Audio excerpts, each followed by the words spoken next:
Okay, hello GDT 104s. Just wanted to create a quick tutorial to go over the technique that I presented in class last Thursday to accomplish Exploration 3, Figuring Ground. And as we know from being in class on Thursday, figuring ground is a simple concept, but it can also be sort of a complicated concept as to how it's used in graphic design. At its simplest is just defining the subject of an image from its background. The subject being the figure, the background obviously being the ground. So that can be exploited and played with in terms of how you're creating layouts and how you're using images, and basically playing with what is the figure and what is the ground and what happens when you reverse those, especially when dealing with stark contrast like black and white. So if you're unclear on what figure and ground is, if you weren't in class, please look at the slides, research it on your own. What I'm going to go through in here is the Illustrator procedure for creating what you need to do for exercise or exploration 4 or 3. Sorry. So that's let's see. I've got it here. This is the one I'm talking about. When we're done, this is basically what we should end up with. We're going to create these little cells here one at a time. And there's not really a right or wrong way to lay these out. As you can see here, there are gutters between the cells here. I sometimes like to play with butting them right up against each other so that they interact with each other, and you can create an interesting flow in how these relate to each other. But let's just get started. So, Letterform abstraction, working within 3 by 3 inch squares, create compositions using a single letter form, examine the forms and counterforms of the letter. Isolate just enough of each letter to hint at its identity, strike a balance between positive and negative space. Create 6 or more compositions and put them together on a single 8.5-11 page. You may use one or more typefaces.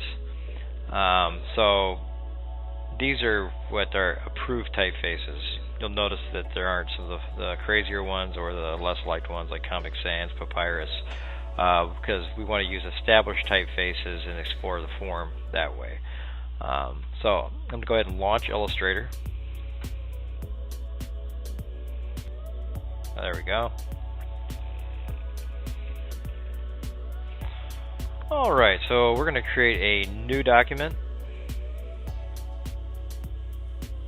And since we're going to be creating a print document, I'll go over here and use a letter size. And I'm going to go ahead and change these to inches. I don't like working in points for stuff like this.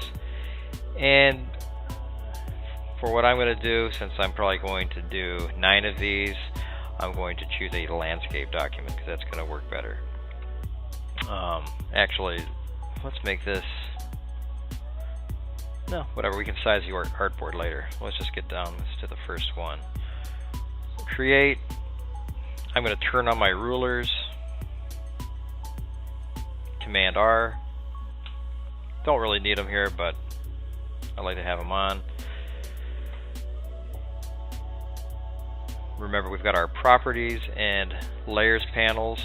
That's all we're going to really need to worry about for this exercise, as well as the tools. And the tools we're going to be using here are the selection tool,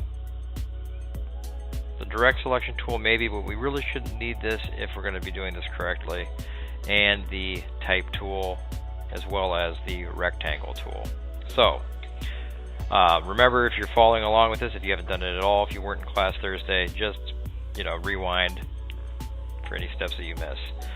First thing we're going to do, take our rectangle tool, select that, and by default we can tell just from looking down here that when we create this rectangle, it's going to have a white fill and a black stroke. And this isn't going to matter so much here because, well, you'll just have to see. So remember, from the specs of the sheet, we want to make 3 by 3 inch squares. The easiest way to do this, and just keep in mind, these squares are going to be frames. Think of these as windows that we're going to be viewing our Letterform through. So to make a 3 by 3 inch square, we can either hold down Shift, because we want it to be square, and drag until the little measurement here that's following along says 3 inches. Or you can just simply click once and you will get this dialog box here, and you can enter in your sizes right there. So this is our first frame. Now we're going to choose our letter. Select the text tool, click once, and what we get here is lorem ipsum placeholder text. Don't worry about that. All we have to do is choose our letter. So I'm going to go with, let's go with S to begin with. S is a pretty and flowing character, and I'm going to select this. Now if we go over to our properties, that's going to tell us pretty much everything we need to know here. And what we've got here is the default Myriad Pro.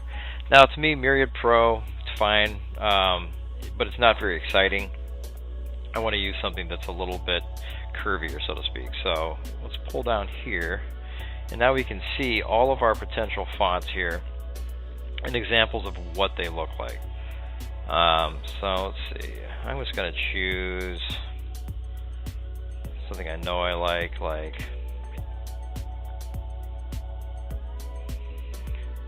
Bodoni Old Style.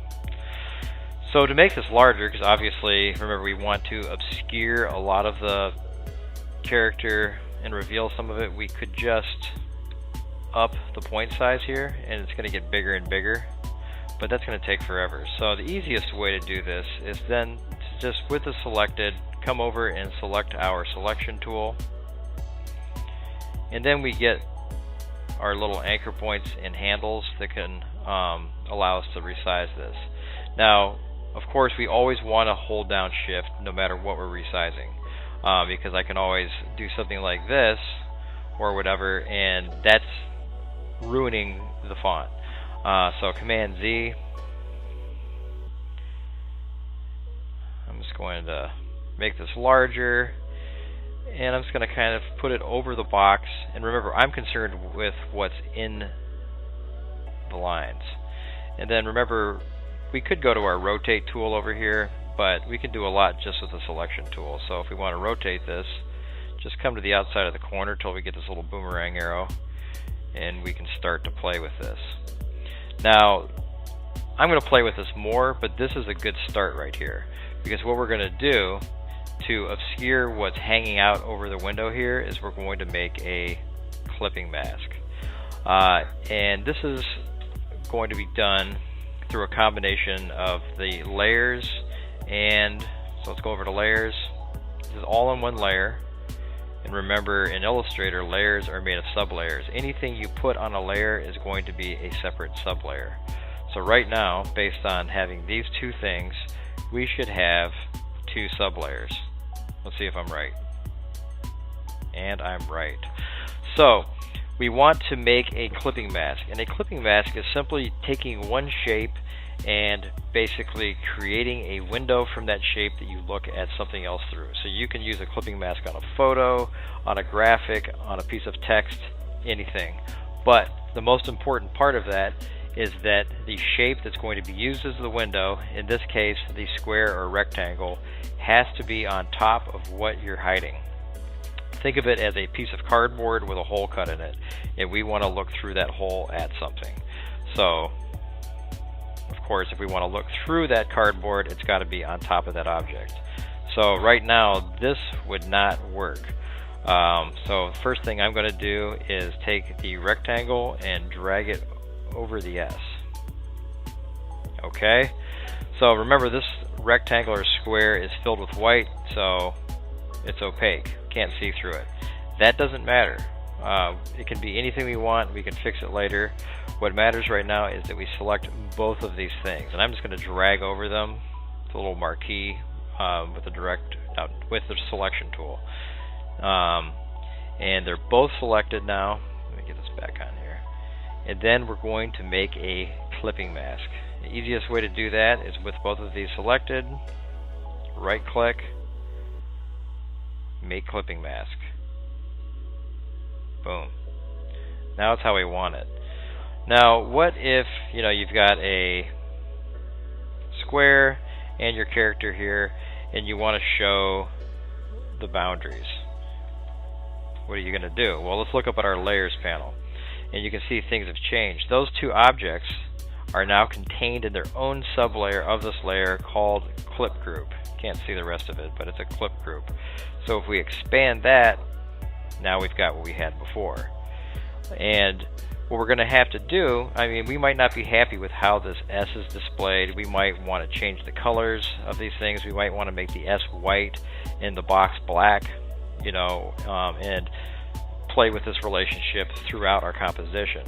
And the way we do that, because we can't just select it with the selection tool. If we do that, it's going to select both because they're a group.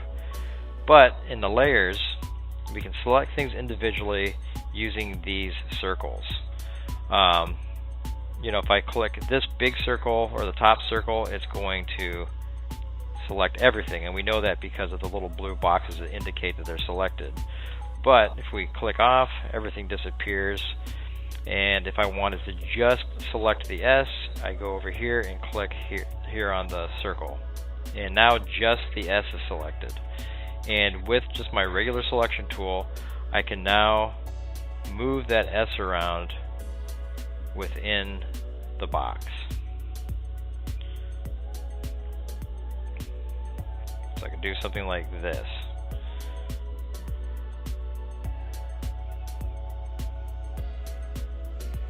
Okay, so that's one down. Perfect. And if I wanted to, say I wanted to put a black outline on that box for whatever reason, then I just come up here, select the rectangle. It's called a rectangle even though it's a square.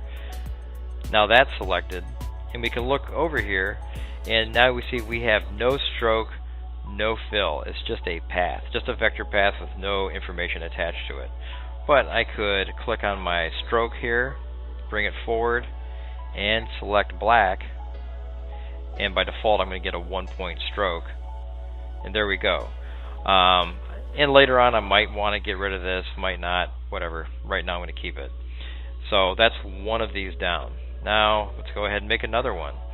And I find it easier to just make a new layer for each of these little boxes. So I'm going to click here at layer 1, and I'm just going to call this S. Hit return, close it all up, and lock it all up.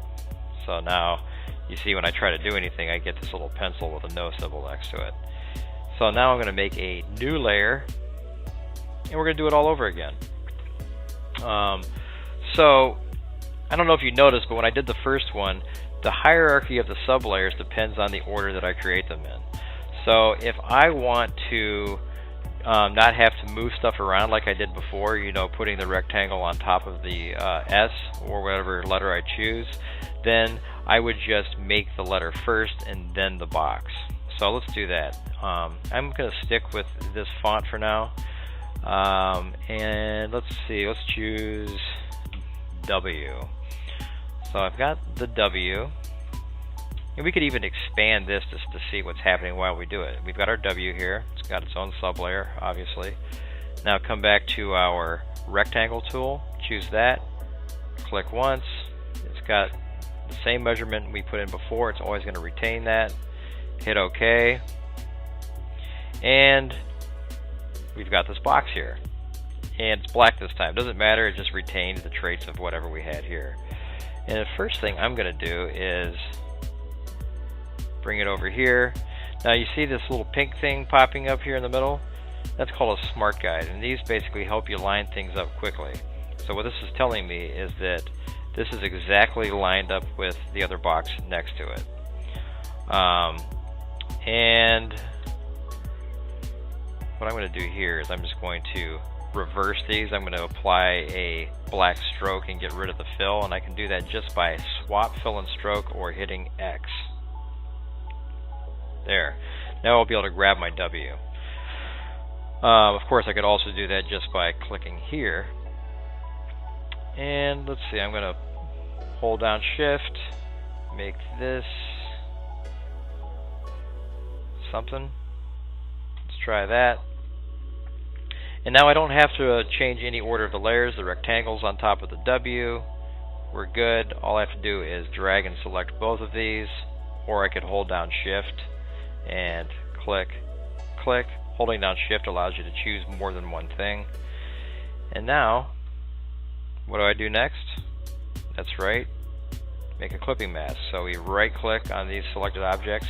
Make sure you're not selecting these two or it's going to go haywire. Just these two. Right click, make clipping mask. Alright, so I don't really like that, so I'm going to go in here and expand our clip group so I can see what I'm doing, and just select this W, and I'm going to make this just a little bit bigger.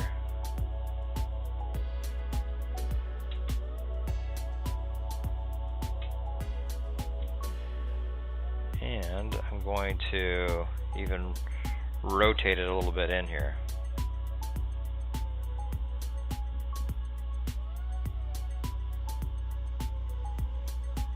Oops, don't do that. Alright, now what if I want the W to be white and the box to be black? Well, you probably already know this, so I'm going to go ahead and choose W by clicking over here, and it's black right now. I'm just going to make it white.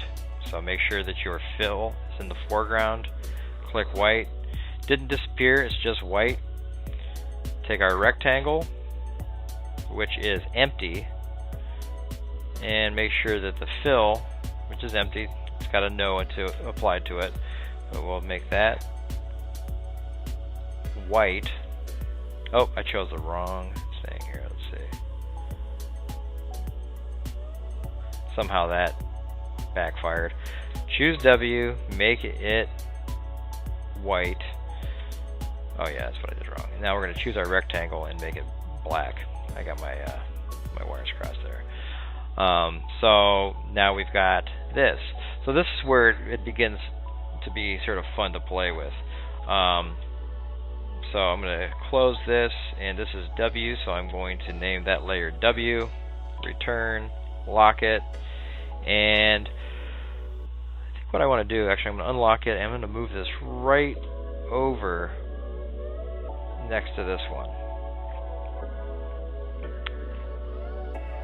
Because I kind of want to set this up so that they relate to each other. You've got this sort of typographic abstract composition that we're building here. And as you go, you might say, well, I should have made that W white and the background black. Of course, you know how to go in there and change those now. And you can rotate, reposition, but you do want to sort of build it on this grid. So I'm going to do a couple more, but I'm going to speed it up.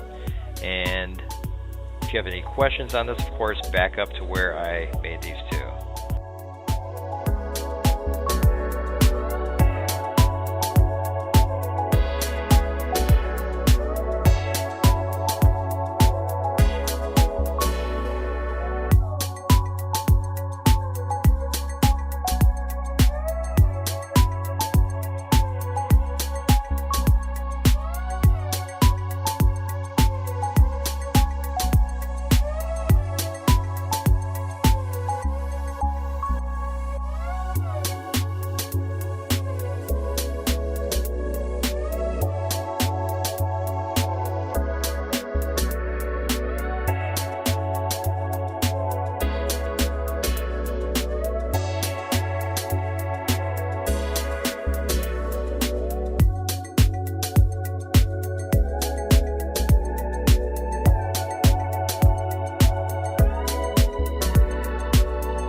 I encourage you to experiment even further. One thing you do want to avoid is, the kind of just placing a letter in a box and saying, there you go, there's an S inside of a box. You're kind of missing the point if that's what you're doing. It's about obscuring part of the letter so that you're exploring the form more than just the letter itself. So look at the examples that you've got there on the handout, and hopefully this helps. Any questions, of course, let me know. Thank you very much.